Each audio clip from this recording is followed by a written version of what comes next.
बिस्मिल्लाहिर्रहमानिर्रहीम। नाज़रीन, आप देख रहे हैं अमान टीवी यूट्यूब चैनल। नाज़रीन, खबर शामिल करने से पहले गुजारिश है कि हमारे चैनल को सब्सक्राइब कर लें और वीडियो को लाइक करें ताकि हर नई आने वाली वीडियो आप तक बर वक्त पहुँच सके। नाज़रीन, आपसे कुछ देर कबल कचहरी चौक गुजरात में फायरिंग का वाक़या पेश आया है। मीडिया पर कुछ जो वीडियोज़ हैं वो भी जो मंजर आम पर आई हैं, जिसमें मुसल्लह अफराद को फायरिंग करते देखा जा सकता है।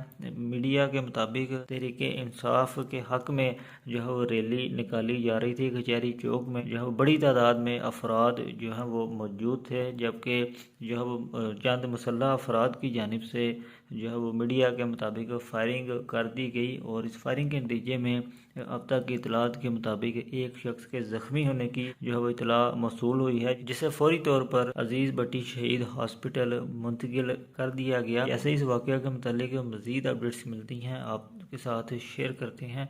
मज़ीद अपडेट्स के लिए देखते रहें अवान टीवी।